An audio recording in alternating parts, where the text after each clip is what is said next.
नमस्कार, मेरा नाम है दिव्यांशी और आप देख रहे हैं आसान भाषा में।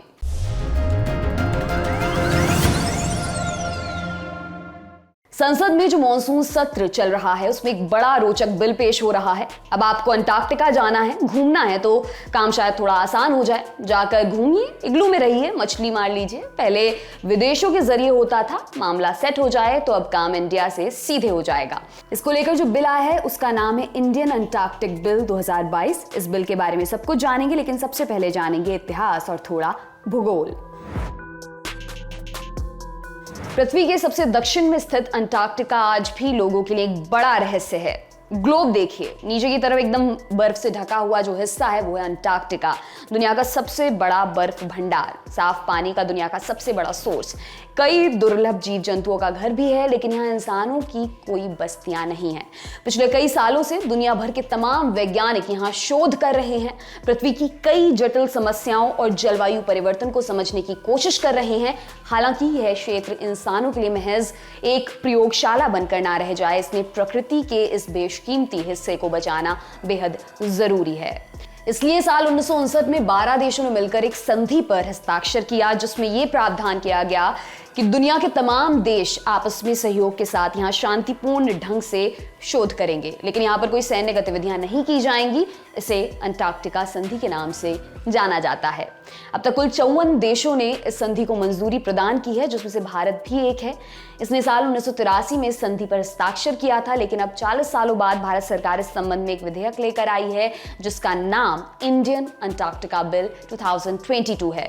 पिछले बजट सत्र के दौरान भी इसे संसद में पेश किया गया था, लेकिन इसे पारित नहीं कराया जा सका था। केंद्र सरकार ने अब मौजूदा मॉनसून सत्र में इस विधेयक को पारित कराने के लिए सूचीबद्ध किया है। इस विधेयक का मुख्य मकसद अंतर्राष्ट्रीय अंटार्कटिका संधि के आधार पर घरेलू कानून बनाना है। दूसरे शब्दों में अगर कहें तो अंटार्कटिका में भारतीय मिशन पर गए व्यक्तियों के किसी गलत कार्यों, अनियमितताओं, अपराधों इत्यादि पर भारत की अदालतों में फैसला करने के लिए कानून लाया जा रहा है। साथ ही साथ इसमें वैज्ञानिक अभियानों, कंपनियों, यात्रियों को लेकर कई तरह के नियमों का प्रावधान किया गया है। अभी तक अंटार्कटिका में भारतीय अभियानों पर अंतर्राष्ट्रीय कानून ही चलता था। इस विधेयक के मुताबिक अंटार्कटिका महाद्वीप पर यदि किसी भारतीय नागरिक या भारतीय अभियानों में शामिल किसी विदेशी नागरिक द्वारा कोई अपराध किया जाता है तो उससे संबंधित कार्रवाई भारत में होगी और उसका फैसला भारत की अदालत में होगा। अभी तक अभियानों के दौरान किए गए अपराधों या पर्यावरण अपराधों के खिलाफ कार्रवाई करने के लिए कोई कानून नहीं था। इस विधेयक में अंटार्कटिका के पर्यावरण और उसकी नाजुक इकोलॉजी को बचाने के लिए एक विस्तृत रूपरेखा पेश की गई है। इस क्षेत्र में जाने के इच्छुक व्यक्तियों या किसी अभियानों की मंजूरी प्रदान करने के लिए एक सिस्टम बनाने का प्रावधान किया गया है। इसके लिए एक कमेटी का गठन किया जाना है, जिसकी अगुवाई पृथ्वी विज्ञान के सचिव करेंगे। यह समिति तमाम आवेदनों पर विचार करेगी और उसके बाद मंजूरी प्रदान करेगी। कानून का उल्लंघन करने या गलत जानकारी देने पर समिति द्वारा मंजूरी को रद्द किया जा सकता है। इस विधेयक में अंटार्कटिका में कमर्शियल मछली पालन का प्रावधान किया गया है। वैसे भारत के लोग यहाँ मछली पकड़ने का काम नहीं करते हैं, लेकिन चूंकि सभी देशों को एक कोटा मिला हुआ है, इसलिए इसमें यह भी चीज जोड़ी गई है। हालांकि ये सब अंतर्राष्ट्रीय कानून के दायरे में ही हो पाएगा। इसके साथ ही इस क्षेत्र में पर्यटन संबंधी कार्यों को लेकर भी नियमों के प्रावधान किए गए थे। अभी तक यहाँ भारत के लोग कोई पर्यटन गतिविधियां नहीं कर रहे थे। भारत के लोगों को अगर यहाँ जाना होता था तो वे अन्य देशों के माध्यम से जाते थे। इस विधेयक के तहत भारतीय टूर ऑपरेटर्स को अंटार्कटिका में काम करने का प्रावधान किया गया है। साथ ही अंटार्कटिका में कचरा प्रबंधन, वहां के पर्यावरण को सुरक्षित रखने इत्यादि के संबंध में भी कई प्रावधान किए गए हैं।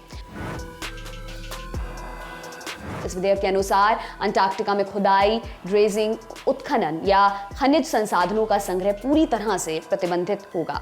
ये चीजें सिर्फ वैज्ञानिक शोध के लिए की जा सकेंगी, वो भी उचित मंजूरी के बाद। इसके अलावा यहाँ के पौधों को नुकसान पहुंचाने, हेलीकॉप्टर इत्यादि उड़ाना, यहाँ के पक्षियों, पशुओं और सील मछलियों को किसी तरह का नुकसान पहुंचाना, फायरआर्म्स का इस्तेमाल और यहाँ के जीव जंतुओं के रहवास को किसी भी तरह से डिस्टर्ब करना पूरी तरह से प्रतिबंधित होगा। इसके अनुसार अंटार्कटिका में ऐसे पक्षियों, जानवरों, पौधों या माइक्रोस्कोपिक जीवों को नहीं लाया जा सकता है जो इस क्षेत्र के नहीं है। सरकार के सारे नियम लागू हो रहे हैं या नहीं, इसके लिए केंद्र सरकार एक अधिकारी को नियुक्त कर सकती है। इसके प्रावधानों का उल्लंघन करने पर कई तरह का जुर्माना लगाया जा सकता है। उदाहरण के तौर पर अंटार्कटिका में कोई न्यूक्लियर धमाका करने पर 20 साल या उम्र कैद की सजा और 50 करोड़ रुपए का जुर्माना लगाया जा सकता है। इस तरह खनिज पदार्थों के लिए खुदाई या फिर उस क्षेत्र में ना रहने वाले जीव जंतुओं को ले जाने पर 7 साल तक की सजा और 10 से 50 लाख रुपए तक का जुर्माना लगाया जा सकता है। इसके तहत अपराधों पर फैसला करने के लिए केंद्र सरकार एक या एक से अधिक सत्र न्यायालयों का गठन कर सकती है जो इस तरह के मामलों पर फैसला करेंगे। आपको बता दें, भारत के अलावा Australia, Canada, Belgium, Chile, Colombia, Finland, France, Germany, Italy, Japan, New Zealand, रूस, दक्षिण अफ्रीका, स्वीडन, अमेरिका समेत 27 देशों ने अंटार्कटिका महाद्वीप पर कानून बनाए हैं। जाते जाते एक और बात, एक न्योता है। जुड़िए लल्लन टॉप की नई पहल रंगरूट से। रंगरूट, जहां बात होगी युवाओं की, बात होगी पढ़ाई लिखाई, कॉलेज, यूनिवर्सिटी, कैंपस और करियर की। यूट्यूब चैनल और फेसबुक पेज का लिंक है डिस्क्रिप्शन बॉक्स में। लाइक करिए, सब्सक्राइब करिए और दबाकर शेयर करिए। आपके लिए तमाम जानकारी लेकर आए हैं हमारे साथी धीरज। देखते रहिए दी लल्लन टॉप। शुक्रिया।